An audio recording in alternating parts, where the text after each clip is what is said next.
Bom dia. Nós vamos dar início, então, ao 104º estudo clínico. Hoje vai ser a apresentação do grupo da CTI, do Serviço de Enfermagem e Terapia Intensiva, com a Isis, a Michele, a Luciana e a Silvia. Risco de quedas no paciente adulto, teoria ou realidade. Mas antes de iniciar, eu gostaria de saber quais são as unidades que estão aqui, além do CTI, é claro. Quinto Norte, Quarto Sul, Sexto Sul, Sala de Recuperação, Quarto Norte. Que bom, bem-vindos, os residentes de enfermagem da RIMS.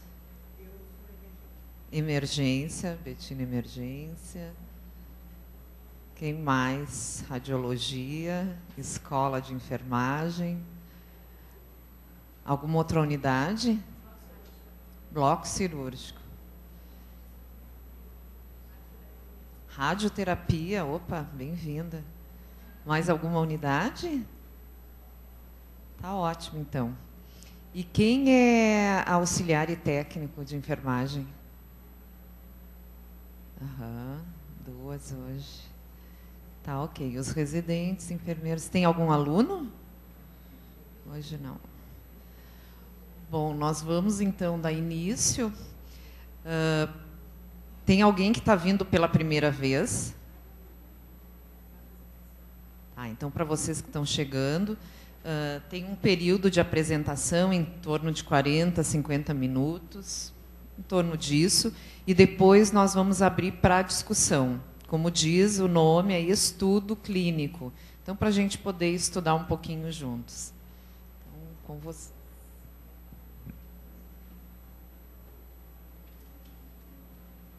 Então, bom dia a todos e todas. O estudo clínico do CTI é intitulado Risco de quedas no paciente adulto crítico, teoria ou realidade? Esse ano, o CTI veio com uma proposta um pouco diferente dos anos anteriores, onde nós apresentávamos o nosso estudo clínico em cima de apenas um caso clínico, o caso de um paciente apenas. Então, esse ano, nós, por sugestão de uma das integrantes do PETI e por decisão do grupo, nós decidimos trazer a análise crítica das quedas ocorridas no CTI no ano de 2011. Para isso, nós apresentaremos 3 pacientes ao longo desta apresentação, onde nós trabalharemos a caracterização desses pacientes que caíram, salientando as evoluções de enfermagem antes da queda e depois desse evento. No final do estudo, nós trazemos propostas de melhoria para o nosso sistema GH e também propostas de melhoria em termos de infraestrutura dentro do nosso campo de prática, que é o CTI.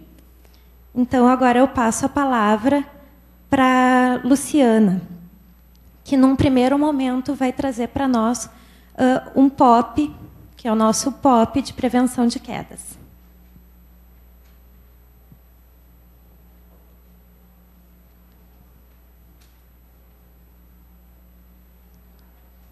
Esse slide consta dos integrantes do grupo do CTI, todos são enfermeiros da UTI, tanto enfermeiros assistenciais quanto as enfermeiras-chefes da unidade. Primeiramente, eu trago o POP de prevenção de queda. Esse POP é utilizado em todo hospital, tá? Por todas as unidades. E a gente traz esse POP, ele foi elaborado pelo GT Paraquedas e foi revisado agora em junho de 2012. E esse POP é importante para dar um subsídio para a nossa assistência. A equipe pode acessar esse POP para se basear e se informar do conteúdo. Quais são os resultados esperados com esse POP? Identificação do risco de queda em pacientes internados.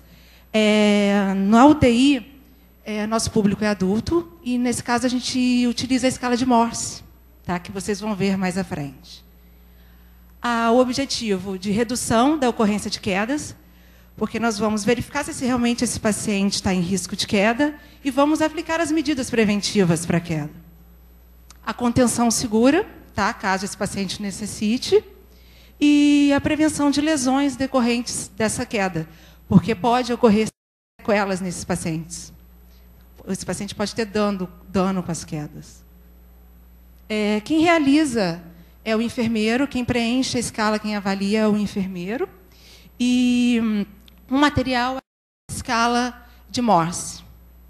E também ele indica um folder para orientação dos familiares. No caso da UTI, a gente tem um público, é uma situação bem específica. Quando esse paciente interna, os familiares estão um pouco com muito medo do desconhecido. Então, a gente optou por entregar esse folder ao familiar no momento da alta. E, se esse familiar não estiver presente no momento da alta, a gente passa essa informação para a enfermeira do andar e salienta que esse paciente tem necessidade de maior cuidado, porque esse paciente está em risco de queda. E esse formulário, essa escala, é aplicada ao paciente chegar na unidade, a gente faz a graduação da escala, e na mudança de estado de saúde do paciente. No caso da UTI, é um ambiente propício a esse paciente modificar rapidamente o nível de consciência dele. É um ambiente muito insalubre. Então, muitas vezes, esse paciente chega, geralmente ele vem para ser entubado, o paciente está muito instável, ou chega após parada. Então, na maioria das vezes, esse paciente chega sem risco de queda, mas, posteriormente, ele pode acordar, se agitar, e aí ele evolui para risco de queda. Então, nós realizamos novamente a execução da escala.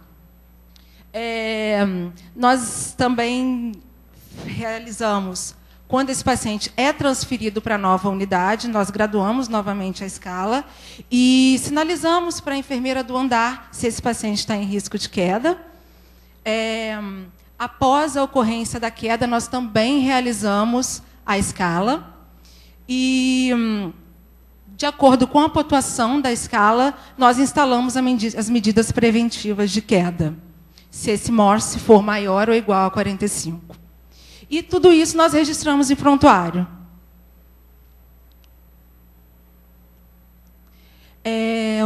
Se a score da escala de Morse for maior que 45, nós colocamos a pulseira de risco de queda no paciente. Essa pulseira é a pulseira amarela, também é utilizada em toda a instituição. E essa pulseira não tem a identificação do paciente, ela apenas sinaliza que esse paciente está em risco de queda. Desculpa. Se esse paciente tem alguma lucidez, que às vezes é muito complicado isso, a gente orienta ele que sempre que necessite, solicite o auxílio da enfermagem. Nós mantemos as grades do leito elevada, mas isso já é uma rotina comum na UTI, mas também mantemos. No caso das camas Rio-Rum, nós mantemos essa cama Nós diminuímos a altura dessa cama e mantemos as rodas travadas, mas isso a gente também já realiza com as camas normais. Transportar o paciente em maca ou cadeira. Na UTI, o paciente ele não deambula, nem com auxílio. Geralmente, para se locomover, utiliza maca ou cadeira. Manter a iluminação do ambiente. Manter o ambiente livre de obstáculos. Isso é mais comum para a unidade de internação, mas também é indicação. E nós registramos tudo isso em prontuário. Aqui eu trago, acho que muitas pessoas já conhecem a escala, que ela já está sendo utilizada em todas as unidades, como eu disse. Então, essa escala ela contém 6 itens. Tá? O primeiro item, história de queda. Não importa a queda que esse paciente sofreu. Tá? Não é por limitação desse paciente. Por exemplo, se ele caiu de um andaime, aconteceu isso recentemente. Esse paciente sofreu queda. E essa queda, esse período é 1 ano. Tá? Queda anterior a 1 ano. Diagnóstico secundário. Se esse paciente tem mais de um diagnóstico secundário, já pontua nesse item. E na UTI, a grande maioria tem muito mais do que um diagnóstico secundário. Ajuda para deambular. Geralmente, nosso paciente ele está acamado.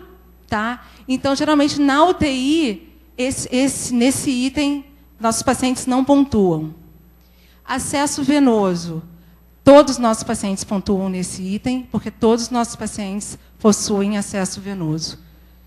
Marcha ou transferência. Esse item ele aborda a deambulação do paciente. Então, no caso da UTI, nossos pacientes não deambulam, a forma que esse paciente deambula. Então, nesse caso, também nossos pacientes da UTI não pontuam. E o estado mental. Não pontua o paciente que está sedado ou que realmente não tem limitação e conhece essa capacidade dele. Pontua aquele paciente que está desorientado, aquele paciente que acha que tem condição de deambular, então esse paciente pontua. E aqui a escala que nós realizamos realmente na unidade. Como vocês podem ver, tem a admissão, tá? E a revisão dessa escala, como eu falei anteriormente, é feita após mudança do estado de saúde, alteração de consciência. Está consciente ou não das limitações e também orientado, desorientado. E a pontuação da escala é a seguinte: alto risco, maior que 45, risco moderado, de 25 a 44, e baixo risco, de 0 a 24. Então, como eu falei anteriormente, acima de 45, nós iniciamos as medidas preventivas. E aqui nós vamos iniciar propriamente o estudo clínico do CTI. E eu trago para vocês há várias definições de queda. Nós optamos por colocar essa definição dizendo que a queda é um evento não planejado que leva o paciente ao chão com ou sem lesão, ou que resulte na mudança do corpo a um nível inferior da sua posição inicial, considerando-se qualquer altura. Então, como vocês podem ver nessa definição, é qualquer alteração do corpo da sua posição inicial, considerando-se qualquer altura. Então, é queda, mesmo se for andaime, como eu disse anteriormente. E a queda vem sendo considerada como um indicador de resultado e contribui de forma expressiva no enfoque da qualidade e segurança da assistência prestada ao paciente. Pode provocar sérias complicações, além de alterar a integridade física e emocional desses pacientes, e provocam consequências econômicas para a instituição. Então, é isso, a gente está sempre buscando a segurança do paciente e a gente quer manter a nossa excelência da qualidade. Então, é importante a gente estar discutindo isso aqui agora, porque a gente tem que buscar sempre melhorar, sempre atingir a meta de quedas que vocês vão ver mais na frente, que na UTI é 0. A queda ela provoca várias consequências aos pacientes internados. Ela pode provocar traumas. Geralmente, esse paciente pode sofrer um TCE, uma fratura de braço, entre outras coisas. Retirada não programada de catéteres. Isso é muito importante. Se esse paciente está fazendo uso de amina vasoativa, esse paciente pode ir a óbito por estar sem acesso naquele momento. Alteração de ordem emocional. Quando os pacientes eles sofrem queda, eles ficam com muito medo, ficam muito receosos, e complica muito a parte emocional deles. Eles ficam muito sensíveis. Aumenta o tempo de internação e o custo de tratamento. Esse paciente ele internou para tratar uma patologia e, com a queda, ele vai ter que tratar a consequência da queda, a sequela da queda. Diminuição da autonomia e independência do paciente. Esse paciente, por vezes, às vezes, ele já está fazendo higiene oral sozinho, já está se alimentando sozinho, e com a queda ele vai ter uma limitação. Ele não vai conseguir mais fazer isso sozinho. E, com isso, vai ter incapacidade para as atividades da vida diária. mobiliza a família fica preocupada, fica acreditando que a equipe é incapaz, e os serviços de saúde, porque nós temos que chamar outros profissionais para cuidar das sequelas da queda. O médico, fisioterapeuta, psicólogo. E esse paciente, com certeza, terá uma piora clínica, na maioria das vezes, e pode também evoluir ao óbito. E são vários fatores de risco para a queda. Vários artigos discutem isso. E eu vou trazer aqui no próximo slide algum desses fatores. Nós estamos fazendo uma revisão integrativa que a gente está buscando nas bases de dados da Medline, Lilacs e Web of Science. E nossos descritores são mais ou menos voltados para pacientes internados, adultos, segurança do paciente e queda. E nós descobrimos, conseguimos chegar, nós estamos ainda, a revisão integrativa ainda está em fase de construção, ela ainda não terminou, mas nós já conseguimos em torno de 60 artigos que trazem esses fatores de riscos como mais prevalentes e de estatística significativa, que é a história prévia de queda, alteração cognitiva, mobilidade prejudicada, história de acidente vascular encefálico, paciente idoso acima de 65 anos, uso de benzodiazepínicos, antipsicóticos, antidepressivos, diuréticos relaxantes e tempo de internação. Alguns estudos dizem que as quedas ocorrem mais na primeira semana e outros estudos dizem que após 2 semanas de internação. E agora eu passo a palavra para a enfermeira Michele para dar continuidade ao estudo. Só uma correção. Foi falado que a queda prévia é considerada como risco num ano que antecede, mas, na verdade, são 3 meses. Bom, agora a gente vai entrar na parte específica de UTI. Até o momento a gente falou de quedas como um termo geral, que eu acho que é sabidamente um evento bastante frequente na maioria do meio hospitalar e de outras instituições de saúde também. Mas na UTI, não é para responder, tá, gente? No final a gente vai chegar a uma conclusão. Será que os pacientes internados em terapia intensiva sofrem quedas? Pode haver uma ideia errônea de que um paciente de terapia intensiva não sofre ou não tenha risco de sofrer quedas. Por quê? A gente muitas vezes tem uma visão de um paciente de UTI assim, né? Que é um paciente entubado, em ventilação mecânica, em hemodiálise contínua, um paciente que está com 9 bombas de infusão, que tem pelo menos 3 acessos, uma linha arterial, um catéter de Schilling, um acesso venoso central, e certamente ele vai estar sedado no momento de um quadro extremamente grave, né? Ele é imóvel, ele depende da enfermagem para qualquer movimento que ele for fazer. Mas existem momentos em que ele precisa ser mobilizado, né? Como, por exemplo, uma higiene ou até um transporte que ocorre, transporte de pacientes desse perfil para o bloco cirúrgico, para a hemodinâmica, ou às vezes para a tomografia, e esse paciente tem um grande risco para realizar esse transporte. Esse paciente da foto, ele se encontra já numa cama de transporte, mas atualmente nós temos uma realidade na UTI de que a maioria dos pacientes eles ficam em camas Hill-Room. Até o momento, essas camas ainda não nos possibilitam transportar os pacientes.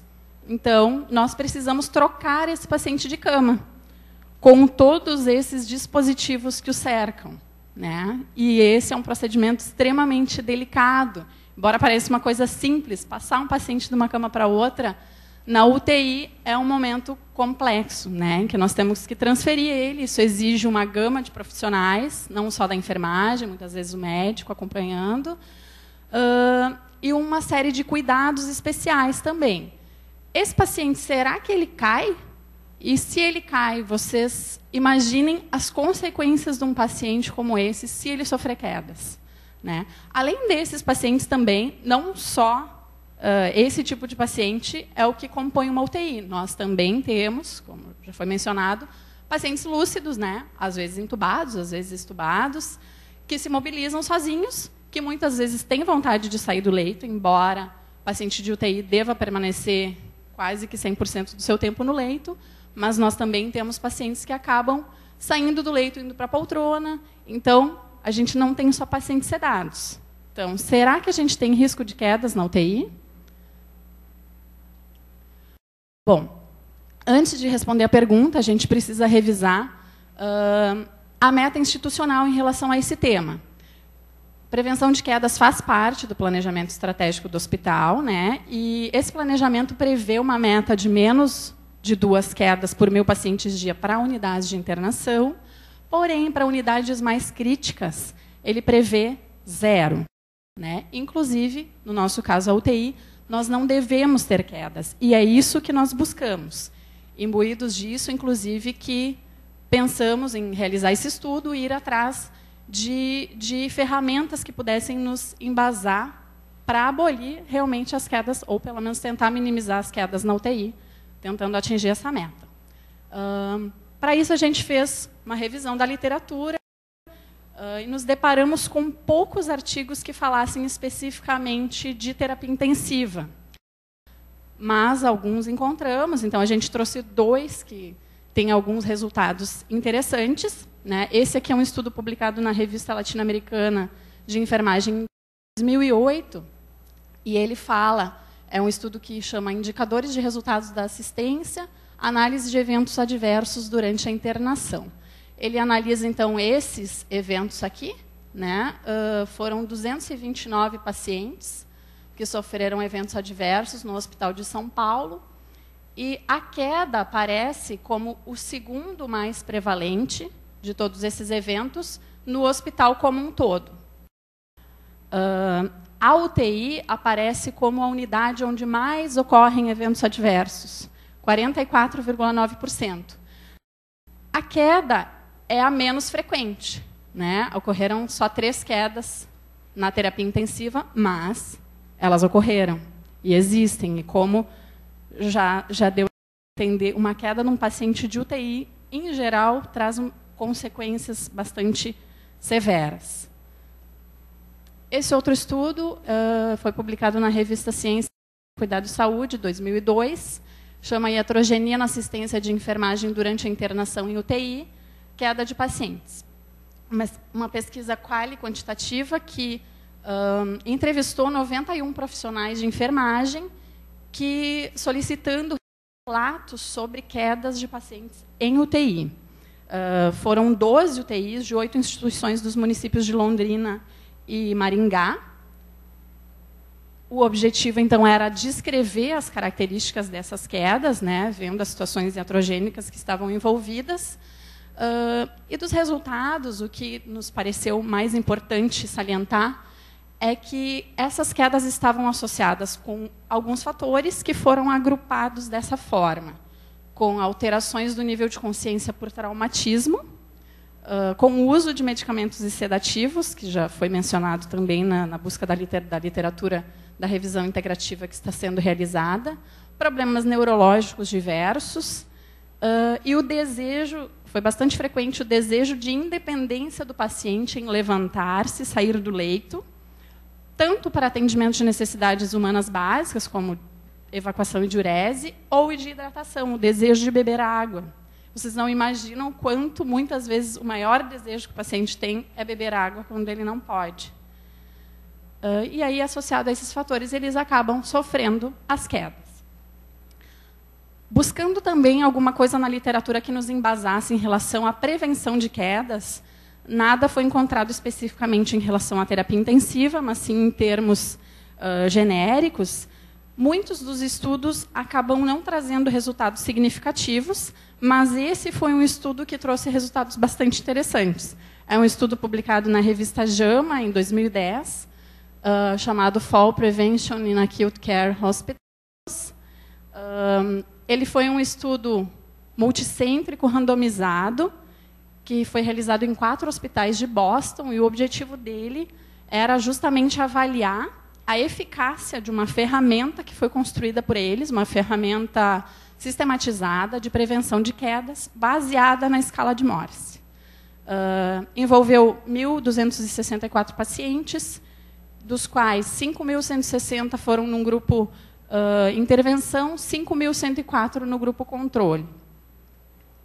Esse é o delineamento do estudo, que basicamente se resume em aplicar a ferramenta no grupo intervenção, né, que eu vou mostrar a ferramenta a seguir, e o grupo controle sofria, sim, medidas de prevenção para quedas, mas medidas aleatórias, sem seguir um padrão. De cada hospital, o enfermeiro aplicava a escala de Morse, todos os hospitais já tinham a escala instituída, porém, isso não era rotineiro e não tinha uma definição clara, e as medidas preventivas para os pacientes com risco pela escala de Morse não eram padronizadas. Então, se entregava um folder, que era igual para todos os pacientes, se botava sinalizações de risco de quedas no quarto do paciente, mas não era um formulário padronizado. Cada um fazia a forma que julgasse melhor e descrevia um plano de cuidados também da forma que julgasse melhor. A ferramenta, que foi o grupo intervenção, tem essa interface sistematizada. Essa primeira metade é a própria escala de Morse, né? Então, aqui, inclusive, eles mostram um paciente fictício que pontuou 65. Né? O sistema, você pode pontuar diretamente no sistema. E, a partir dos itens pontuados, o próprio sistema gera um plano de cuidados para esse paciente, de acordo com os itens que pontuaram ou não. Então, ele vai avaliar se esse paciente precisa de auxílio para ir ao banheiro e qual é o tipo de auxílio que ele vai receber. Vai avaliar quantas pessoas devem auxiliar esse paciente ao sair do leito e vai deixar claro para o paciente e para a família que esse auxílio deve ser solicitado. Vai avaliar se esse paciente precisa ter o seu quarto próximo ou na frente do posto de enfermagem. Vai orientar a equipe de enfermagem de que esse paciente precisa de visitas ao quarto mais frequentes e orientações constantes, dentre outros cuidados. Enfim, ele pega a escala de Morse e gera um plano de cuidados individualizado para cada paciente, de acordo com o seu plano. Ele pode ser mexido também. Se o enfermeiro julgar que falta algum cuidado, ele acrescenta. Enfim, depois de aplicado esse plano, naqueles 10.000 pacientes, aliás, nos 5.000 pacientes, os demais foram o grupo controle, o resultado foi significativamente positivo, né? Houve diferença entre as quedas, o grupo controle sofreu 87 quedas, o intervenção 67, teve, foi estatisticamente significativo. A taxa ajustada para 1.000 pacientes dia também foi significativa.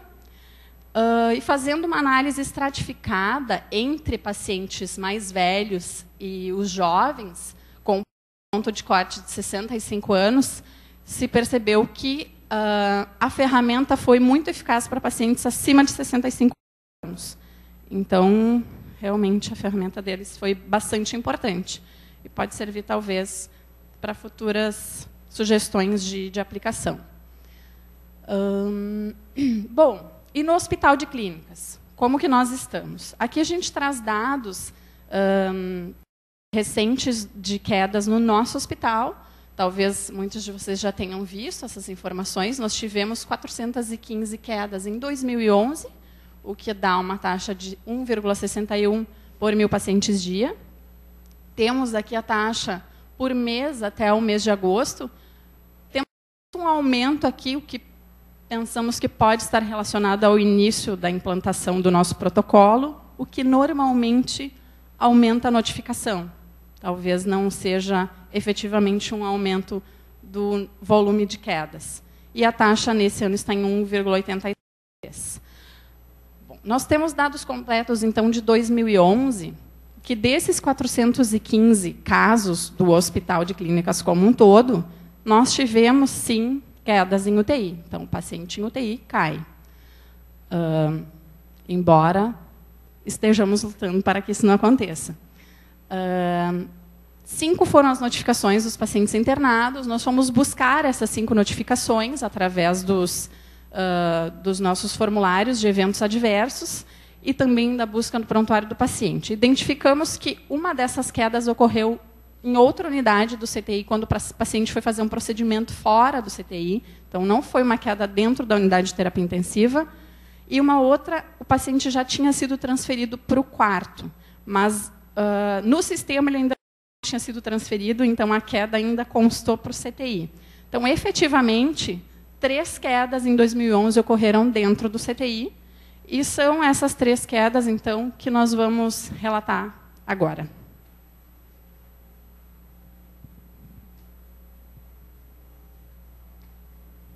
Caracterizando, então, as quedas que ocorreram no CTI, nós tivemos, então, esses 3 pacientes que nós buscamos, então, em prontuário, que foi, então, um paciente masculino, 2 pacientes femininas, então, todos eles com idade acima de 70 anos.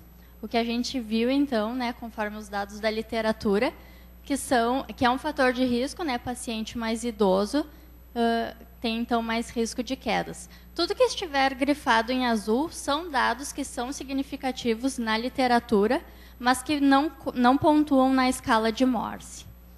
O tempo de internação, então, desses pacientes variou entre 13 e 17 dias. Todos eles, então, faziam uso de algum tipo de medicação, então, que é considerado fator de risco para quedas. O horário, então, em que ocorreram essas quedas, 2 ocorreram no turno da noite e 1 ocorreu no turno da manhã. O tipo de queda, então, 2 caíram da cama e 1 acabou caindo da cadeira. O que aconteceu, então, com o seu albo? Ele estava no leito, com grades na cama, e tentou sair, então, passando entre o espaço que existe entre as grades da cama Rio-Rum. Acabou, então, caindo do leito. A dona Mila, então, lembrando que esses nomes são fictícios, ela saiu pelo fundo da cama, então, que é um espaço que a grade estava levantada, mas ainda existe um espaço que fica possível de sair do leito. Ela acabou escorregando e caiu sentada no chão. E a dona Zica, então, é uma paciente que estava bem tranquila, tomou uma medicação, acabou ficando desorientada e estava sentadinha no leito, teve vontade de ir no banheiro e também acabou caindo. Opa. Só lembrando, então, que na evolução desses pacientes, a escala de Morse, então, foi pontuada como 50 para 2 pacientes e para 1, 70. Lembrando, então, que em 2011 a gente ainda não implementava essa escala de Morse. Nós fizemos, então, né, uma escala retroativa. Mas esses pacientes, apesar de terem caído do leito, não tiveram nenhum tipo de dano. Esse, então, é o cenário das quedas. Todos os pacientes que caíram no CTI foi na ex-unidade coronariana, que é como se fosse um corredor extenso, que tem 4 leitos, então.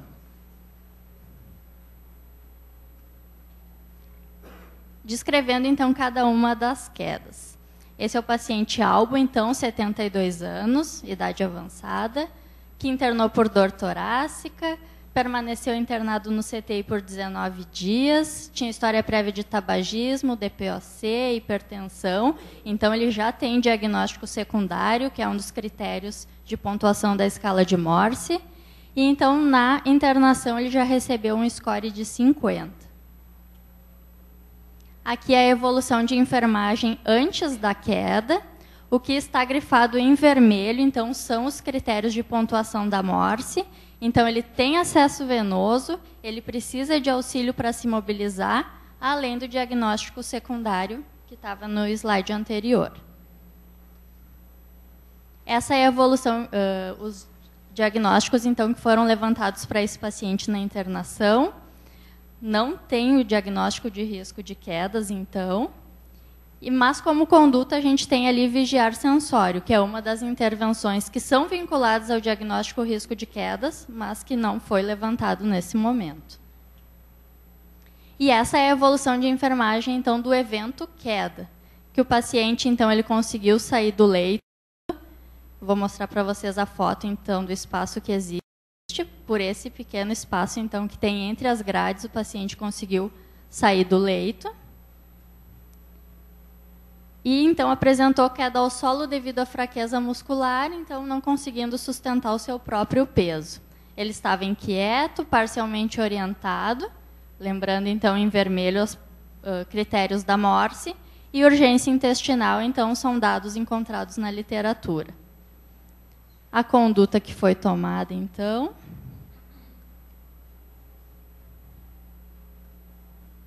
As condições, então, do paciente antes da queda. Ele já estava desorientado, tinha limitação para deambular, urgência urinária e intestinal, fazia uso de anticoagulante e tinha infusão parenteral no momento da queda. A dona Mila, então, também com idade avançada, internou por quadro de dissecção de aorta torácica, ficou internada no CTI por 4 dias, também tinha vários diagnósticos secundários e a score da escala de Morse na internação dela foi de 35. A evolução de enfermagem antes da queda, então, nesse dia ela estava fazendo então uso de medicação antihipertensiva via endovenosa e nesse momento então a Morse dela já aumentou para 50. Como nós podemos ver, também não foi levantado o diagnóstico de risco de quedas. E aqui é a evolução de enfermagem no momento da queda, então. Essa paciente estava bem tranquila, mas acabou recebendo uma medicação para dormir. E quando acordou, já acordou confusa. Então, lembrando que essa é uma situação muito comum no CTI. Os pacientes estão bem tranquilos, bem calmos, e daqui a pouco, quando acordam, já estão confusos, desorientados, querendo sair do leito. Então, nesse momento, acabou ocorrendo a queda, então. Vou mostrar para vocês, então, o espaço da cama que ela também conseguiu sair. Pulou, então, ali por aquele pequeno espacinho que não tem grade. Então, pulou, né, por cima da grade da mesinha de cabeceira, caiu sentada no chão, mas não apresentou nenhuma lesão.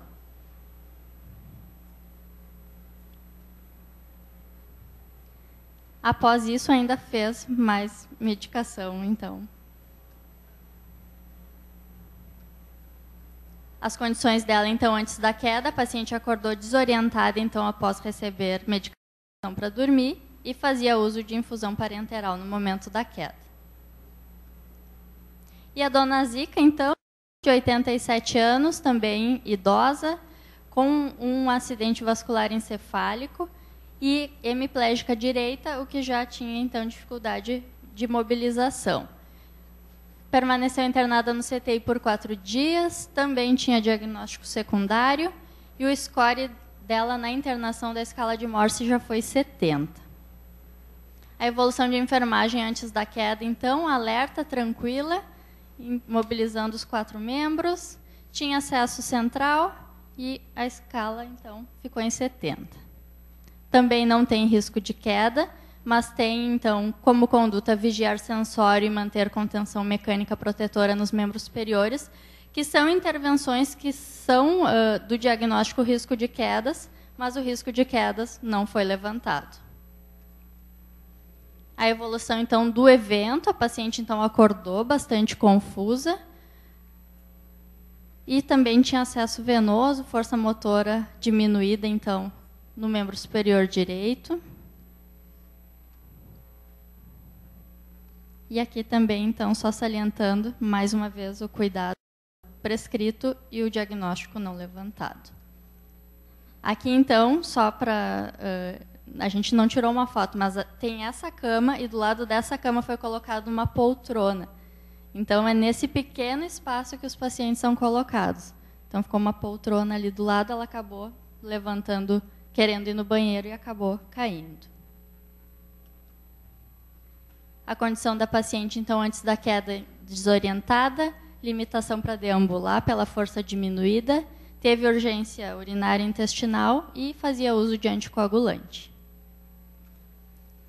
Só então, revisando, esses foram os diagnósticos de enfermagem levantados, e aí a gente começou a se perguntar, por que esse diagnóstico, então, não foi levantado? Né? Nos fez repensar, então, a acurácia diagnóstica que a gente estava levantando para os nossos pacientes. Se a gente estava prescrevendo os cuidados, e não, por que não estávamos, então, levantando o diagnóstico? Então, agora eu vou chamar a minha colega Isis para nos falar, então, especificamente do diagnóstico risco de quedas.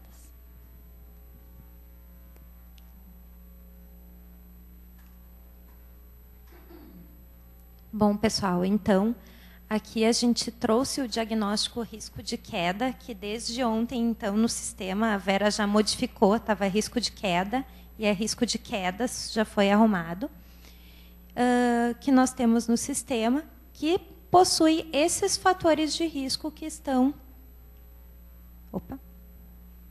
que estão listados aqui. Estes fatores de risco vêm ao encontro do que nós temos na taxonomia da Nanda e ao encontro também do que nós encontramos na literatura. Ele pertence ao domínio segurança-proteção, classe lesão física, e tem como definição uma suscetibilidade aumentada para quedas que podem causar dano físico.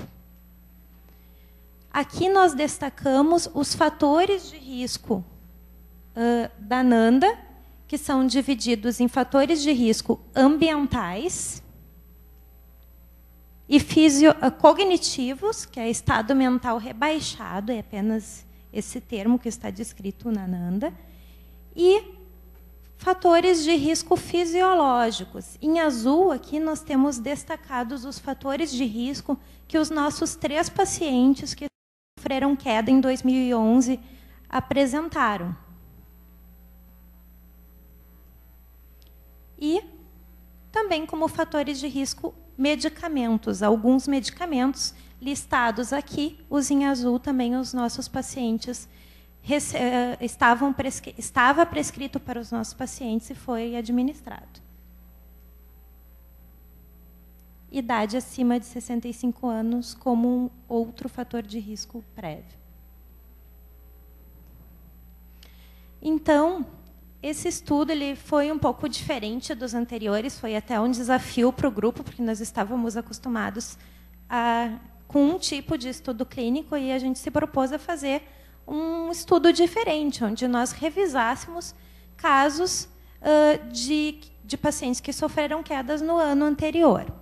Então, nós trouxemos aqui os resultados da NOC, que nós poderíamos avaliar nos nossos pacientes, não só nos 3 pacientes que caíram efetivamente dentro do CTI, mas os 5 pacientes que foram notificados, sendo que um dos pacientes foi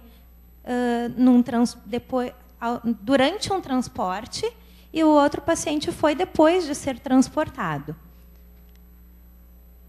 Então, os resultados pertencem ao domínio conhecimento em saúde e comportamento, que são resultados que descrevem atitudes, compreensão e ações relacionadas à saúde e doença, pertencem à classe controle de riscos e segurança, que são resultados que descrevem uma ação, o estado de a classe é controle de riscos e segurança, que são resultados que descrevem uma ação ou estado de segurança ou ações individuais para evitar, limitar ou controlar ameaças identificáveis à saúde. Então, aqui nós citamos os 2 resultados que nós avaliaríamos nesses nossos pacientes, que é deslocamento seguro e comportamento de prevenção de quedas. Bom, daí nós fomos para a NIC, para ver, então, o que a gente poderia trazer de contribuição para o nosso sistema com, enfim, atividades ou cuidados de enfermagem que nós poderíamos estar colocando no nosso sistema para melhorá-lo, aprimorá-lo. Então, na NIC, intervenções relacionadas ao risco de quedas pertencem ao domínio segurança e à classe controle de riscos. As intervenções relacionadas, vinculadas a esses nossos pacientes que nós apresentamos, são essas: controle do delírio, controle do ambiente e segurança, prevenção de quedas, contenção física e identificação do risco. Para a primeira intervenção, que é controle do delírio, nós sugerimos a inclusão de alguns cuidados no nosso sistema, que é manter um ambiente iluminado que reduza contrastes acentuados e sombras. Informar o paciente sobre pessoa, lugar e tempo e proporcionar um ambiente com poucos estímulos ao paciente. Vocês puderam observar naquela fotografia do cenário onde aconteceu as quedas, que era naquele corredor onde existem 4 leitos, é um corredor que não tem janelas, né? Os leitos ficam, os pacientes ficam ali naquele corredor, então a gente precisa estar o tempo todo orientando o paciente enquanto ao tempo e ao espaço. Nós sugerimos acrescentar esses cuidados nesses fatores de risco que estão destacados em vermelho aqui e aqui. Na intervenção controle do ambiente, nós sugerimos monitorar o ambiente quanto a mudanças na condição de segurança.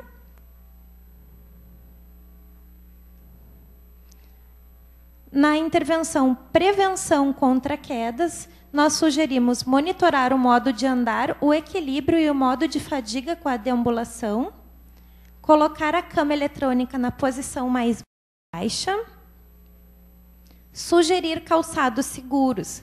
Aqui já pensando nos pacientes que estão nas unidades de internação, que a gente cansa de ver os pacientes caminhando com chinelinho, com pantufa, né, no corredor. Então, incluir no sistema esse cuidado para que a gente possa estar salientando, né, nas nossas orientações. Na intervenção contenção física, então, monitorar a condição da pele no local da contenção, explicar à família os riscos e os benefícios dos recursos de contenção. Muitas vezes acontece, por exemplo, lá no CTI, chegam os familiares para visitar os pacientes e retiram a contenção mecânica, né? E depois saem da visita e não avisam que retiraram a contenção mecânica. Então, é importante explicar o porquê que esse paciente está contido, qual é a importância disso. Então, esse cuidado, acho que seria muito bom a gente ter no sistema. Auxiliar nas necessidades do paciente de nutrição, eliminação, hidratação e higiene pessoal. Bom, a partir disso, nós também, para fazer um fechamento, o grupo se reuniu várias vezes para a gente poder trazer esse trabalho para vocês e nós nos questionamos, bom, o que mais nós podemos trazer de melhorias? O que mais nós podemos fazer para melhorar a nossa prática? Então, nós trouxemos algumas propostas como específicas, né, para o CTI, como a capacitação da equipe assistencial acerca dos fatores de risco que podem levar à queda do paciente crítico, manter exposto nas unidades, nas 3 UTIs, na UTI 1, na UTI 2, na UTI 3, uma tabela de medicamentos associados ao risco de quedas, adequação da infraestrutura da unidade com manutenção preventiva das camas e grades e utilização de protetores de grades. Será que nós não poderíamos ter protetores para as grades? Porque o espaço entre as grades os pacientes podem cair por aquele espaço, como a gente pode ver ao longo da apresentação. Utilização de artefatos terapêuticos como protetores oculares e auriculares para proporcionar um repouso noturno adequado. Então, uma coisa tão simples, né? Um protetor ocular, um protetor auricular, para que a gente possa proporcionar um sono mais tranquilo para esse paciente. Orientação individualizada da equipe assistencial e de apoio quanto aos pacientes em risco. Então, muito obrigada.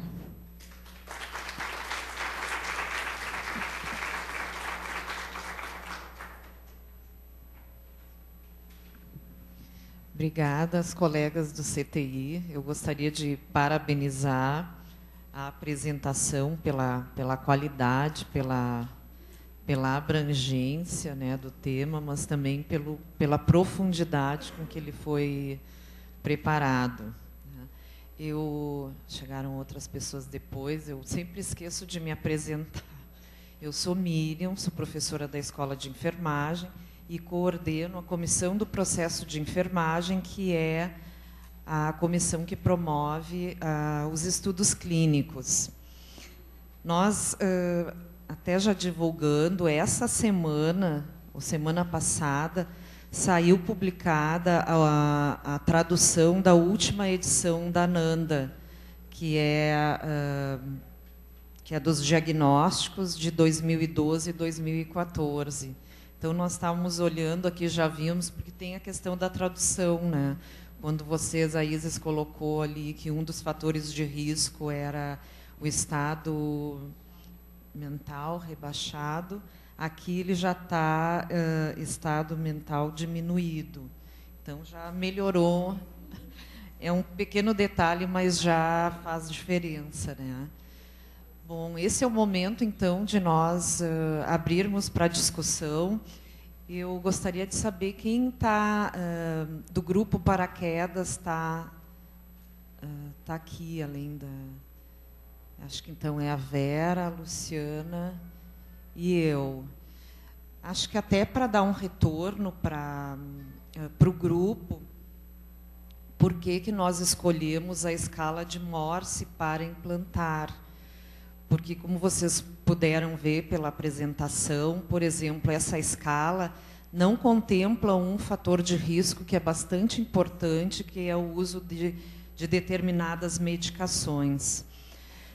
Foi uma opção que não foi muito fácil, mas porque nós poderíamos não utilizar uma escala específica e apontar alguns fatores de risco, ou utilizar alguma escala já existente. Então, na época, nós construímos uma escala a partir dos fatores de risco da NANDA, e aí a dificuldade foi estabelecer como seria essa pontuação e o que nós determinaríamos como sendo os fatores de alto risco ou de quedas. Então, nós fomos consultar os estatísticos do GPPG e vimos o quanto era difícil nós fazermos esse tipo de avaliação, porque nós precisaríamos de um estudo bem extenso para poder determinar dessa forma.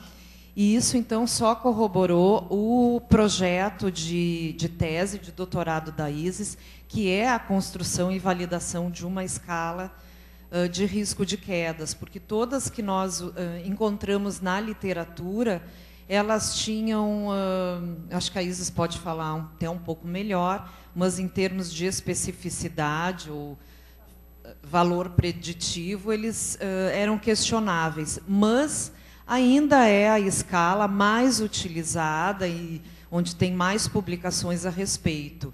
Então, nesse momento, nós optamos por utilizar a escala de Morse. Então, eu abro para o grupo, para as perguntas, para as considerações. Eu acho que é um tema bastante atual e importante. É um indicador de qualidade assistencial. Foi recentemente, então, implantada a avaliação de risco de quedas, né? Como elas mostraram, houve um aumento das notificações de quedas. Nós avaliamos que não houve um aumento propriamente das quedas, mas das notificações, e isso é um aspecto positivo. Agora, nós temos que, além de notificar, começar a prevenir para reduzir essas quedas. Então, eu abro para esse momento para as discussões. Eu não sei se as meninas querem fazer mais alguma observação.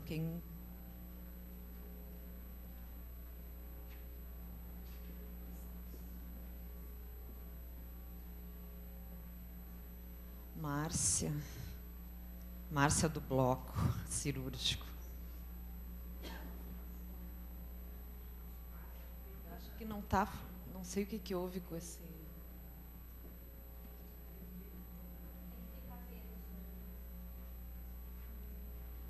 Marcinha, vem para cá.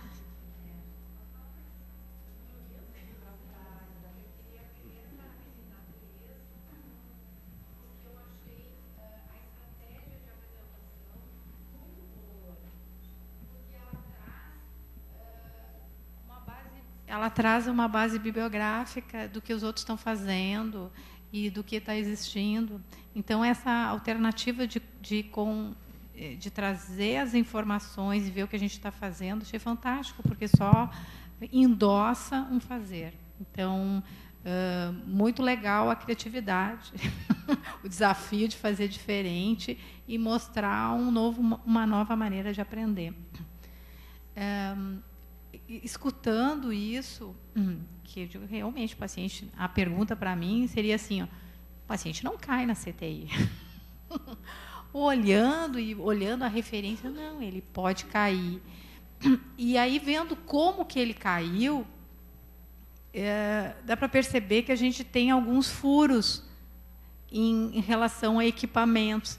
E aí eu reportei para a área de bloco cirúrgico também, porque a situação de transferência e de transporte é algo, porque para transportar um paciente de uma mesa cirúrgica para uma maca, tu precisa um rol de pessoas e uma técnica, toda uma tecnologia para passar que não é simples, em função de tudo que ele está vendo junto. Então, a alternativa que eu acho que na outra foto, de colocar como a gente usa em criança. Em criança tem todos uns dispositivos para ele não sair do berço. É uma ideia. A outra coisa, deixa eu bater numa madeira, espero que eu nunca vá para uma área de CTI, espero eu, que não precise. Se eu tivesse deitada nessa cama, eu tentaria de toda maneira sair. Ia ver todas as alternativas possíveis. Se eu tivesse uma lucidez possível, em algum momento eu ia tentar. Por 2 motivos. Pela ausência de luz de janela e a outra pela sensação de muita luz, que aí eu ouvi tu falar da situação de proteção para poder... Muita luz, então, de noite, se não apaga a luz, vai ser um negócio que tu não dorme. E acho que até podia ter uma musiquinha de fundo para facilitar. Mas isso é uma colocação de um pensar futuro, que talvez eu nunca vá, mas que eu já coloco um desejo. Mas meus parabéns. Quase tivemos uma queda aqui, por instantes, da nossa nova bolsista, que conseguiu lidar. Deixa eu ver o salto alto aí. Não foi muito, mas olha. Obrigada, Márcia. Aqui nessa cama, ó,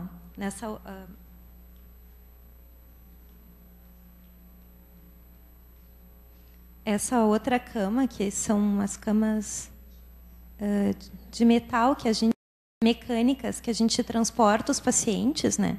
E muitos pacientes vêm pós-operatório e a gente sabe que tem necessidade de fazer tomografia de controle, por exemplo, pacientes neurocirúrgicos. A gente recebe esses pacientes no bloco nessas camas e a gente mantém ele até a tomografia nessas camas. Então, vocês podem ver, olha, com o colchão e o piramidal, olha o que sobra de distância. Fica uma grade muito pequena, baixa, né? Então, assim, essa senhora de idade, essa senhora idosa de 87 anos, ela conseguiu pular por cima dessas grades e da mesinha de cabeceira, gente. Então, essas coisas... no outro dia, ela não lembrava de nada. Então, o risco ele existe. Agora, nós temos que trabalhar para amenizar esse risco, né? Para evitar que esse paciente possa cair.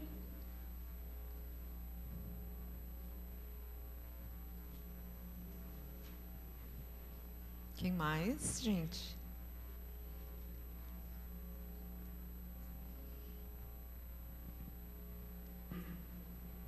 Eu sei que as gurias já chamaram a atenção, mas a gente, revisando agora, né, os casos, a gente viu que os nossos pacientes graves, né, os mais graves que a gente considera, esses dificilmente caem, né? Realmente o paciente cai quando ele está em recuperação, né, quase assim, prestes a ter alta do CTI, que é um paciente que já tem uma certa autonomia, assim, vamos dizer, né, dos seus cuidados. E a gente prioriza, talvez pela complexidade, esse sempre é um paciente que ele está com um técnico, tem 2 pacientes. Dificilmente um técnico fica cuidando de um paciente exclusiva, né, nessa situação.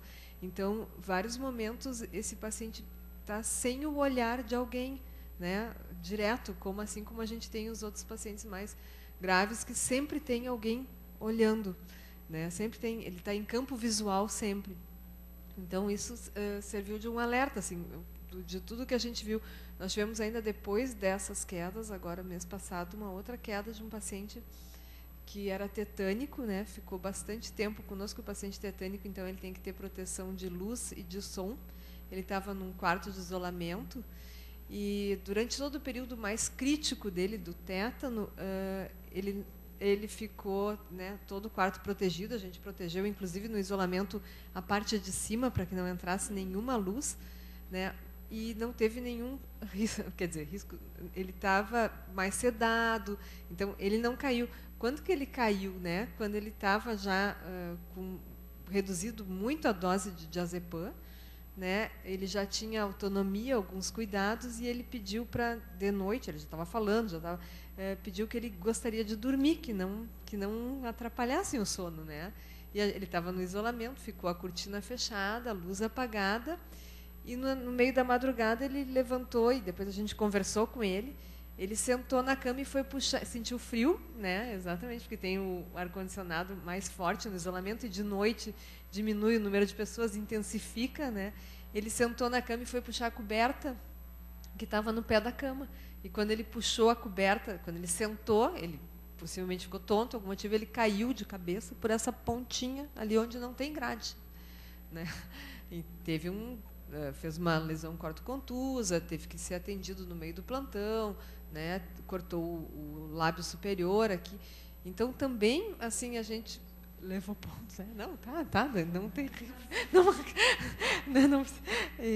Assim, demandou muito cuidado depois, né? E, claro, um risco. A gente conversou com ele no outro dia, ele pedia desculpa, né? Disse, não, imagina, não tem né? Mas a gente, assim, também questionou, né? A gente, de qualquer maneira, não pode tirar o olho, né? É incrível, mas não pode tirar o olho, porque eles não têm familiar, eles estão realmente sozinhos. E a gente tem que estar cuidando, a gente tem que deixar uma brechinha. O pessoal, mas ele não podia entrar luz, ele queria dormir. Então, são N variáveis, né, que a gente tem que estar sempre cuidando, sempre de olho, assim, né. Então, esse estudo também nos ajudou a fazer essa reflexão, né, que o paciente, que às vezes parece tem está menos grave, mas ele tem outros cuidados que necessitam de uma equipe de enfermagem realmente sempre presente, sempre de olho nele, né? Então, é só uma contribuição. E parabenizar, né? Porque as gurias foram excelentes na apresentação. Em função dessa tua observação, Valéria, eu estava lembrando, porque nas unidades de internação, realmente não tem um técnico auxiliar exclusivo, mas a gente conta, muitas vezes, com os familiares. Nessas situações não existe espaço ou uma política que pudesse ficar um familiar?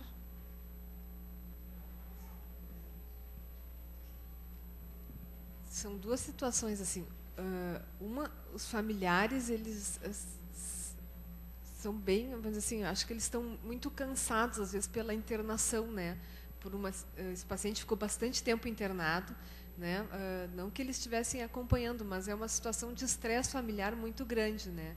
E às vezes a gente sempre pede para eles até, porque eles têm um horário restrito de visita, né? No CTI, em função de toda a demanda do hospital, que eles se organizem, que quando o paciente está bem, que eles descansem, né? Porque depois a gente solicita bastante. E em alguns lugares, por exemplo, esse paciente talvez foi uma das coisas assim, pudesse ter ficado um familiar junto com ele de noite, porque ele estava num box que era de isolamento que até permitia. Aqui a gente não tem espaço, né? Porque aqui está vazia a unidade, vamos dizer assim, numa situação. Mas normalmente é o ventilador, é o equipamento de hemodiálise. Então, assim, o espaço para a gente se movimentar é super restrito.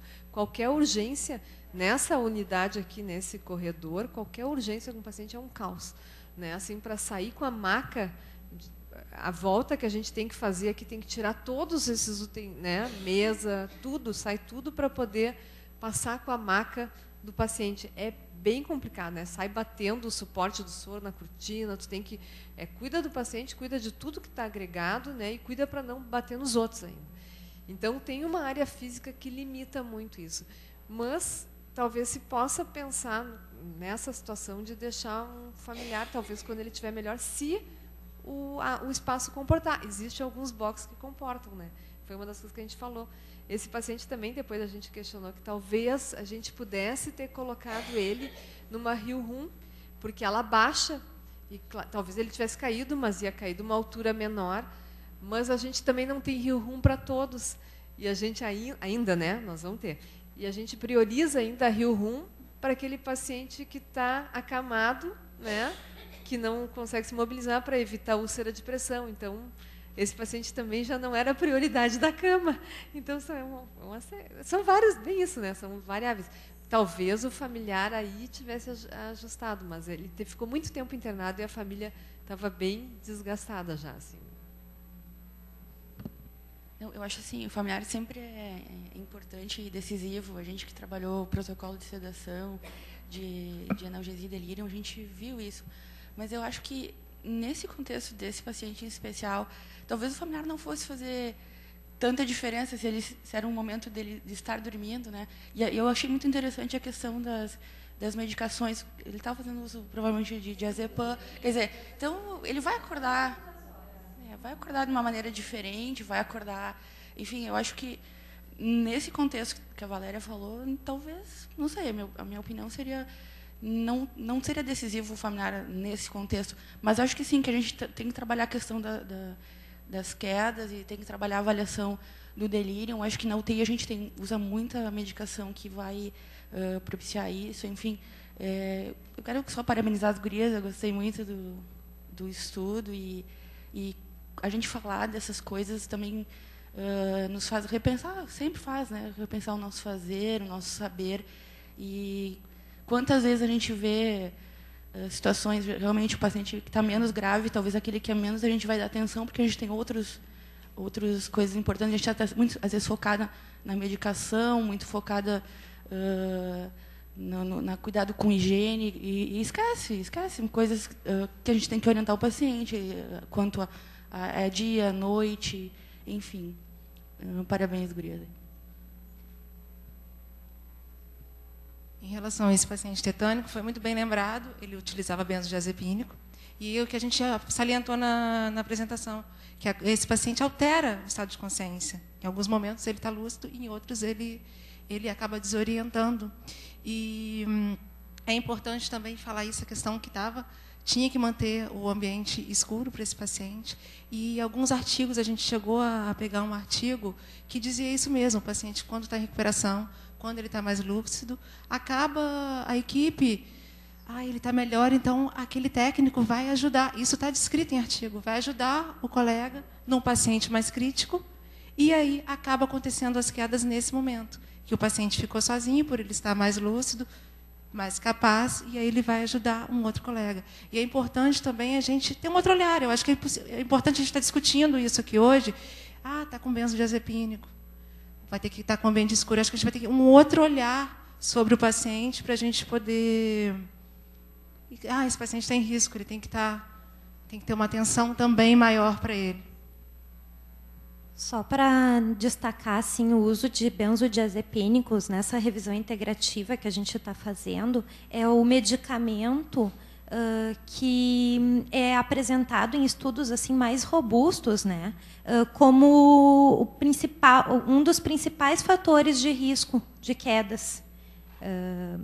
E o grupo, ao longo do estudo para essa apresentação, a gente também se questionou com relação aos fatores de risco ambientais que nós temos no nosso sistema. Será que nós deveríamos... Claro que o paciente, a gente sabe que as quedas elas é multifatorial, né? Mas nós levantamos no nosso sistema, selecionamos apenas um fator de risco, por enquanto. Será que nós deveríamos manter os fatores de risco ambientais? Eu não sei em que momento a gente levanta o risco de quedas, por exemplo, pelo piso estar molhado, escorregadio, né? Por exemplo, nesse paciente, por causa da iluminação, não é esse fator de risco que a gente selecionaria, né? Mas o uso de benzodiazepínico. Então, assim, até gostaria de saber das enfermeiras que estão aqui se em algum momento levantaram risco de quedas por fatores ambientais. Porque não é para o piso estar molhado, não é para a gente ter baixa iluminação durante o dia, né? Então, assim, objetos em excesso. Então, eu acho que esse fator de risco tem que ser repensado no sistema. Eu acho que no momento em que a gente, aqui no hospital, puder, ao levantar um diagnóstico, poder selecionar mais de um fator de risco, daí sim. Mas, se não, eu acho que ele não é utilizado. Até queria fazer uma query para ver isso, mas não dava. Eu acho que é muito procedente, porque se nós formos pensar se o problema ambiental o problema é do hospital, não é do paciente, né? Então, acho que nós, embora a gente saiba que há, não sei se ainda tem, se o pessoal da Álvaro Alvim está aqui, né? Porque lá a gente sabe que também tem a questão dos banheiros, né? E dos medicamentos. Talvez o que pudesse fazer aqui como uma sugestão, esses pacientes que recebem benzodiazepínico, eles não têm risco de quedas independente pelos outros fatores de risco? Como até a gente já viu pelo estudo, a limitação dela, como a gente pode ver, ela não trata das medicações. Nesse caso, esse paciente, eu acho que ele nem... Valéria, você acredita que esse paciente, no caso desse paciente tetânico, ele estaria... Porque a amostra ele não abrange as medicações. Eu acho que esse bobeiro nem estaria em risco de queda. Eu queria ler. Eu acho que... de risco, a idade. A gente não ele era... a gente não estudou esse paciente, mas eu acredito que não. Eu queria acrescentar que talvez um item que seria no item ambiental poderia ser as extensões. Eu não sei na área de vocês, mas nas nossas áreas, o que a gente usa de extensões, ou seja, o equipamento não está no lugar melhor, seguro, né? Então, se o paciente vai se mover, eu sei que tem quedas da equipe, mas eu não sei nas unidades de internação, mas o uso de extensões no hospital é imenso. E isso, sim, favorece uma queda. Eu estou falando ambiente, um item que poderia ser contemplado, e nem sei se isso acontece nas unidades de internação, mas nas nossas áreas é um montante. No CTI, nos pacientes, tu diz as extensões de luz, tem, mas não é problema para nós, né, profissionais, né, mas a gente tem que se cuidar para a gente não tropeçar nos fios às vezes, né, mas não para o paciente do CTI, né. Trazendo só uma realidade, Marcinha, das unidades de internação, como são 3 leitos, poucas tomadas, e eles trazem a televisão, celular, ventilador, realmente é uma quantidade de extensão que tu não consegue entrar no quarto, muitas vezes, com um carrinho. Tu tem que ir pedindo licença.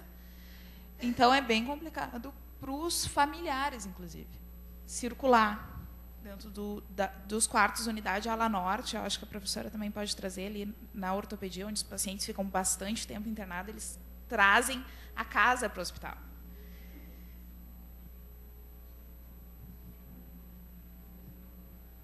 Eu só queria dizer que eu acho que essa questão do fator de risco do ambiente deve ser mais relacionado a quem faz o atendimento domiciliar, né, dos pacientes. Imagina aquelas colegas que atendem os pacientes do protocolo de prótese de quadril, né? Aí eu acho que é adequado e não seria de tirar do sistema, mas fazer o melhor uso do que temos no sistema aplicando no ambulatório, né? Eu só falei que a gente tinha que repensar. este seria um fator de risco agregado a outro, porque eu acho que dificilmente a queda vai ser pelo ambiente, né? Ele deve ter outros fatores agregados, mas acho que é mais para o uso do paciente de domicílio, né? Só vou mudar um pouquinho o foco, mas assim, ó, não só o paciente com sedação ele tem um risco de queda, e sim o paciente em agitação também lá na psiquiatria, né? E o uso do sedativo, como o benzo, né, também, se a gente fosse colocar para todos, né, eu sei que é um grande fator de risco, mas eu acho que deveria considerar também a miligrama por quilo, né, que daí seria o grau de... Pra gente, mas eu acredito que esses sedativos e antipsicóticos causam um grande risco, né, para a queda. A gente tem um número de quedas importante na unidade, né, pelo número de profissionais e em relação a ficar atento ao paciente, né. Eu vejo por vocês, tem quantos pacientes por técnico também, e ainda querem, o objetivo de vocês é zerar esse número, né. Para nós também seria bem importante, assim, a gente está fazendo até estudos, agora depois a gente vai conversar com o pessoal do paraquedas, em relação à contenção mecânica, né, até quando isso é utilizado para prevenir quedas.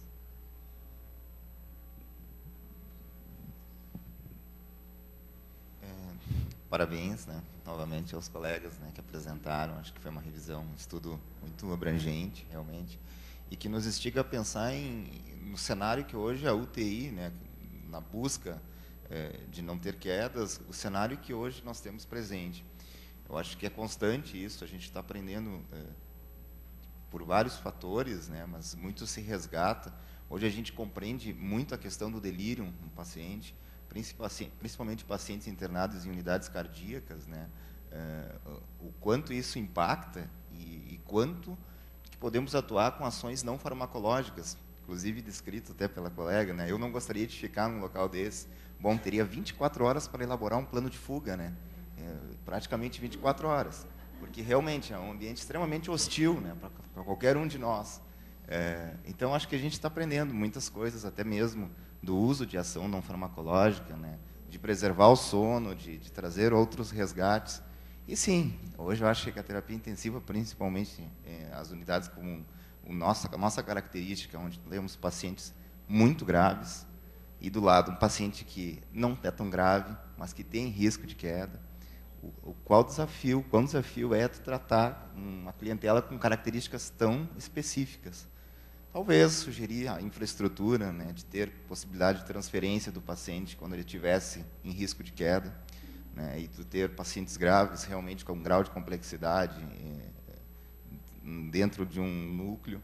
Enfim, acho que tem muitas alternativas, muitas delas levantadas através desse estudo, mas que nos remete a pensar não só no cenário de UTI, como em todos os outros cenários, né, o quão desafiante é a gente ter que realmente estar pensando no risco de quedas, como todos os fatores e os impactos que isso trazem para o paciente e para a instituição. Parabéns, Graça.